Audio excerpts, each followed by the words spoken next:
Hello, everyone.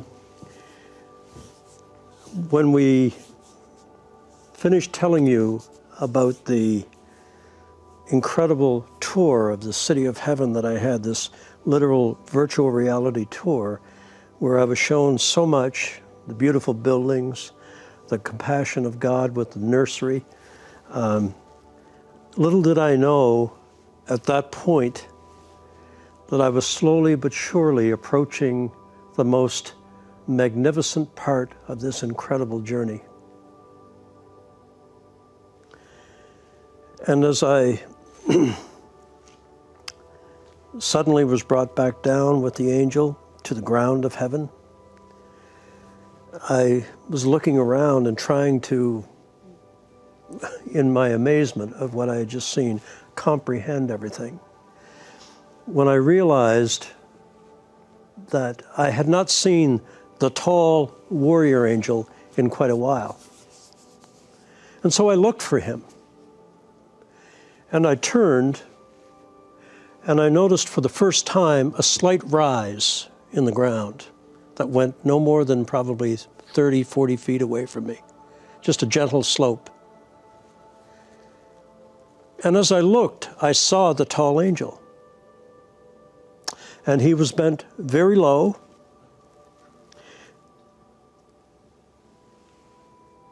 in reverence to a figure that I had not seen before. And this figure facing the angel was in profile to me. I could not see the face. We've all driven down a paved road on a summer's day, and you see the shimmer rise from the heat of the asphalt or the pavement before your car.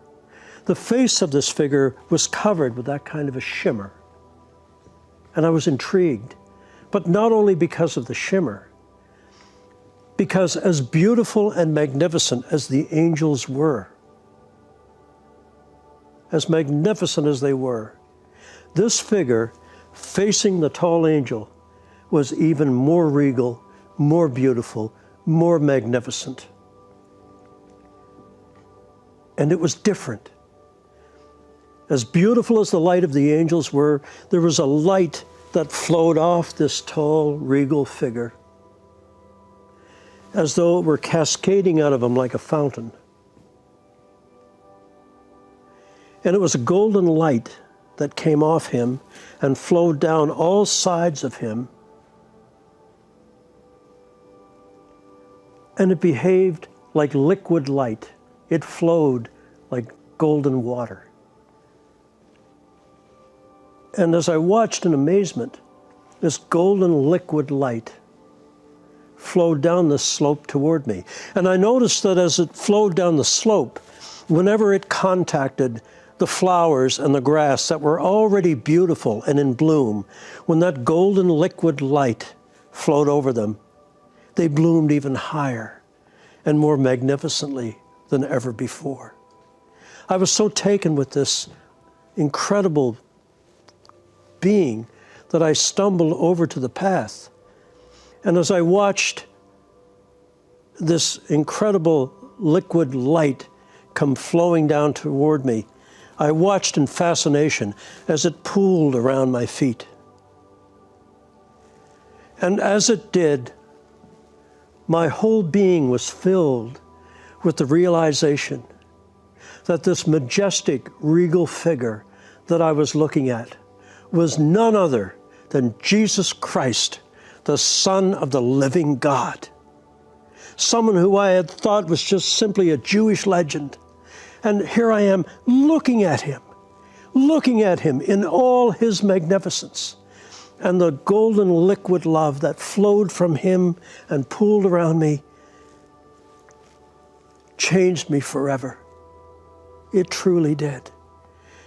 And I was in awe of what I was seeing and feeling, and I dropped to my knees into that pool of golden liquid love. And suddenly 2 angels were beside me and lifted me up. And as I stared at the figure of Jesus, the shimmer vanished from his face. And then I beheld that beautiful face in profile in all its magnificence. And as he stared down at the angel who was bent facing him, the angel reached into his cloak and brought out this little slim book, no bigger than a small menu in a roadside diner. And he opened it and presented it for Jesus to read. And I had this most overwhelming feeling of shame and degradation, because I realized that what the angel had presented to Jesus was the book of my life. The book of my life.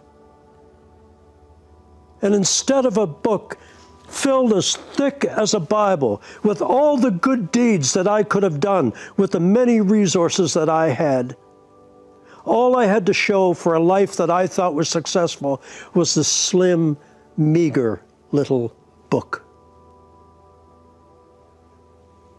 I was overwhelmed with sorrow and shame.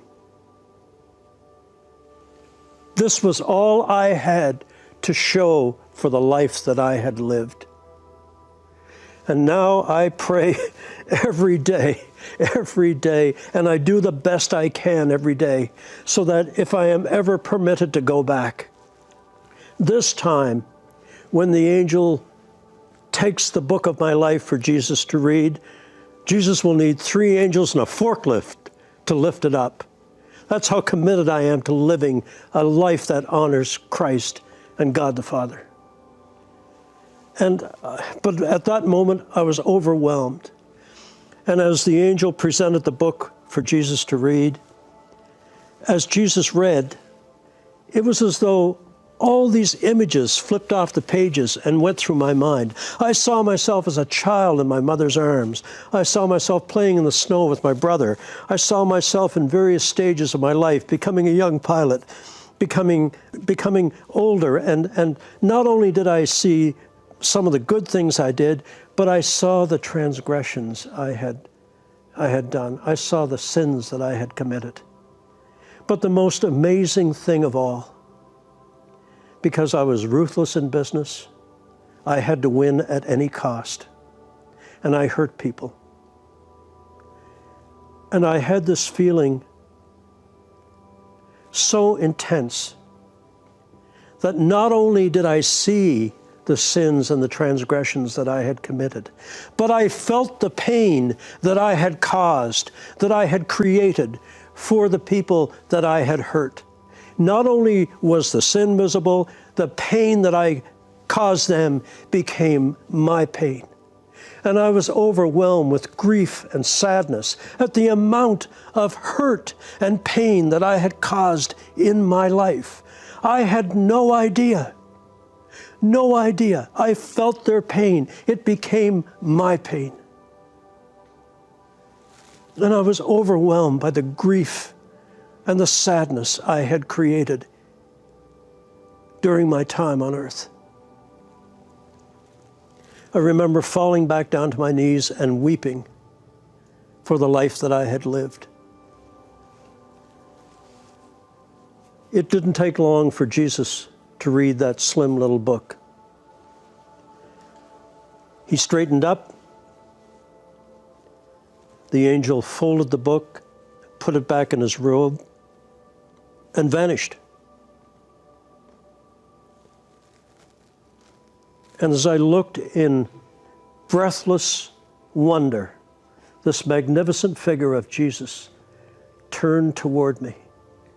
And suddenly I found myself face to face with Jesus Christ, the Son of God. Ladies and gentlemen, there are no words to describe what transpired between us in the full enormity of the minute. But as our eyes locked, I suddenly felt as though I was drawn into those incredible eyes of gray and green and blue And in those eyes, I saw eternity. I saw sorrow for the way that I had lived my life. I saw sorrow for the way mankind has rejected his Father's message. But I also saw something magnificent and wonderful. I saw incredible love for me. For me, one single speck in the cosmos of God's creation. The love was undeniable. It was unremitting. And it was such an incredible, intense personal moment. I had this strange feeling as our eyes locked on each other that he loved me so much that forever forward, whatever would happen to me, I was irrevocably changed and I was forever his. Because behind that love in his eyes, I saw forgiveness. Forgiveness for me. Jesus covered me with the blood of his forgiveness. And I felt sad and alive and elated all at once.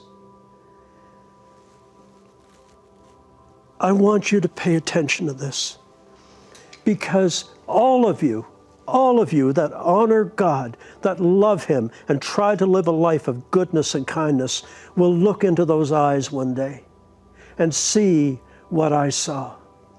This incredible love for me, for us. And I had the strangest feeling that although my intellect told me that he had created billions, in that split second, I felt as though I was the only one he had ever created.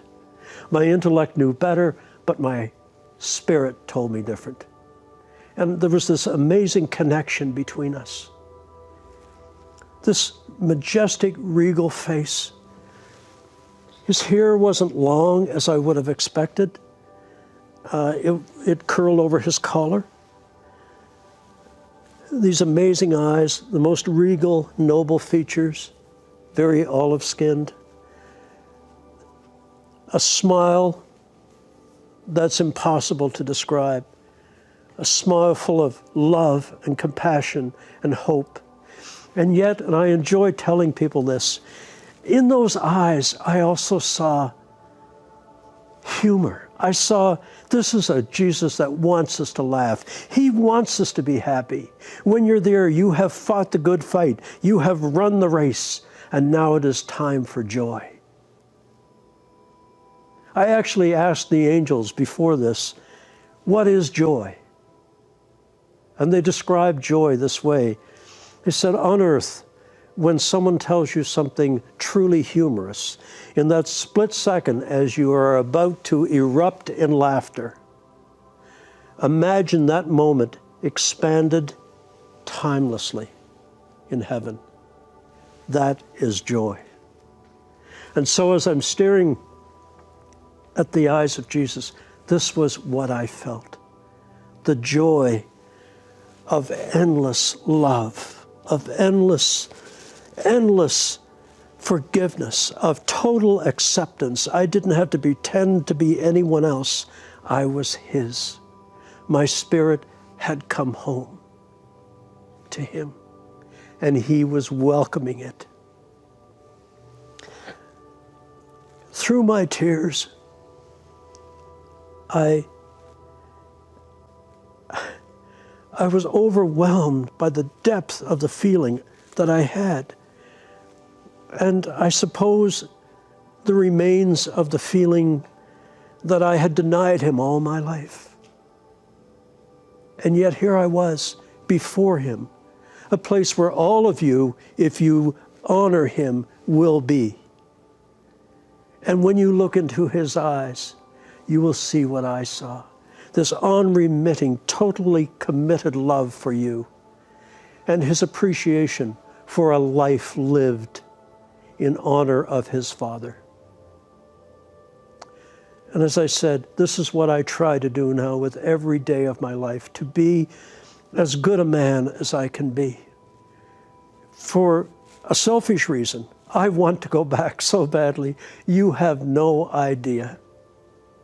I can't wait to go back. I mean, I love my life now. I love my wife. I love my family. But look, you cannot experience heaven and not yearn for it. I realize that I can't precipitate that, so I'm content to try to do what God wants me to do, what Jesus would like me to do, but I am ready at any time, and I think he knows that. But as I gazed into those eyes, I felt I had to get closer. That golden liquid love that I spoke of 7 minutes ago, that is so intrinsic. I had to have more of it. And so I started to crawl toward him up that slight rise. And as I did, he had his right hand over his left. And as he smiled at me, he moved his hand this way. And I, mistakenly so, thought he was beckoning me forward. So I started to move faster up the slope toward him. But suddenly he raised his hand in a definite command to stop, to halt. And my whole being just dropped. Because I just felt I had to get as close to him as I could be. And I'm persistent. I tried to crawl even closer. And this time, his hand raised even higher in an unmistakable command to halt. And although I felt his love, it was clear that he was denying me the ability to come any closer. And as he raised his hand, I saw the most incredible thing. As he raised his hand, the hem of his sleeve slipped back on his robe. And there, through the hole in his wrist, I could see the shining light of his body. And when I saw this jagged wound in his wrist, the remains of the crucifixion, I was filled with such remorse, such shame, that my discretion had hurt him so much. God sent his only Son to teach us love and forgiveness and how to be kind, and we murdered him in the most hideous way possible. And when I saw that mark in his wrist, through which the golden glow of his body shone through, it was as though I had held the hammer and driven the nails. It was that personal a moment. And I once again began to cry for what we as mankind and what I had done to him. Never, ever will I forget that terrible wound in his body. As I looked through my tears, Jesus smiled at me, and instantly I calmed. And then I realized Jesus was about to speak to me, to me. Remember earlier I said that when the angel spoke to me, it was as though it was thought transference. But when Jesus spoke to me, it was like me speaking to you. His lips moved, his eyes interacted with mine, his facial expressions were kind. But clearly he was stopping me from coming forward. And then as I waited with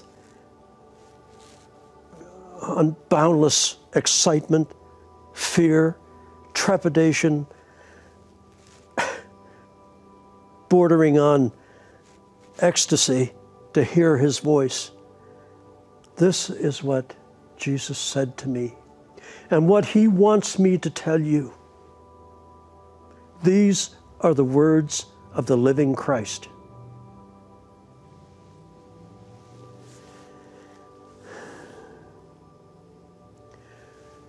With his hand raised, forbidding me to come any closer, this is what Jesus Christ said to me.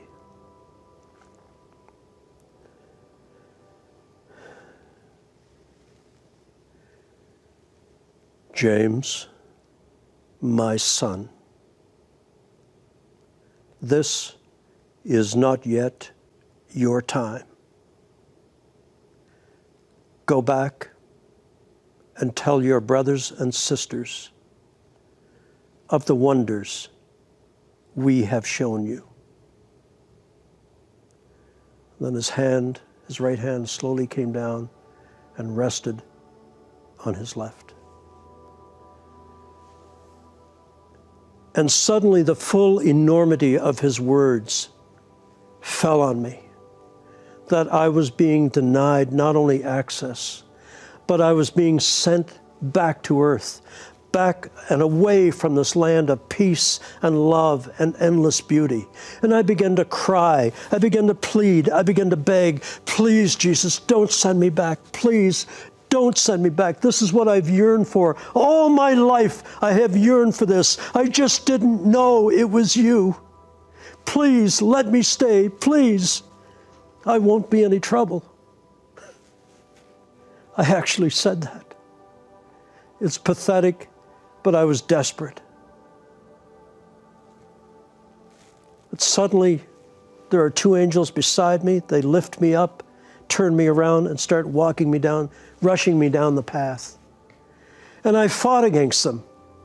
It was useless. They were angels. But I fought. I just felt if I could just turn around and plead my case once more, that I maybe could convince him to let me stay.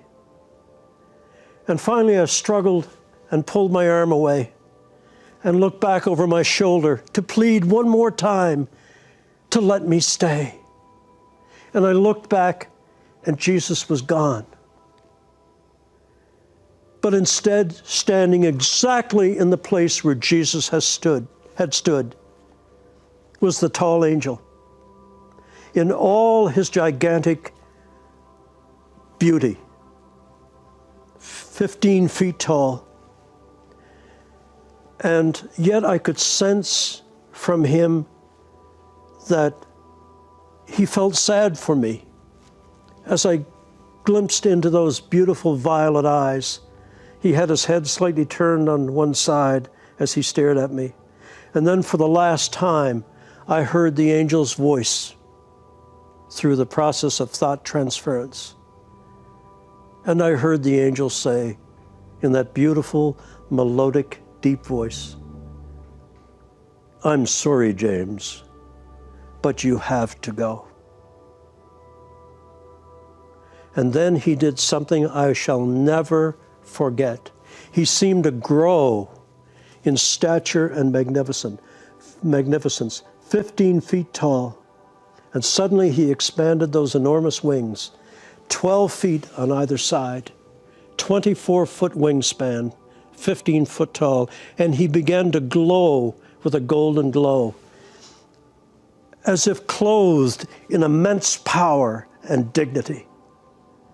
But clearly what he was saying to me was, the way forward for me at this time was closed. Suddenly the angels took hold of me strongly, and suddenly I'm back in a tunnel. But it's not the beautiful tunnel that I came to heaven in. It's dark, it's dingy. There's a faint light at the end of it, and I'm beginning to feel cold and wet and despair and pain, and hearing my voice, my name called, and my face hurting. And suddenly I pop out of this tunnel and I'm back in my body and I'm convulsing on the table and I'm back. And it was as though I had put back on a heavy, wet, cold overcoat. And I'm back. And I've been intubated. I found out later, of course, from my wife and from the nurses what had happened.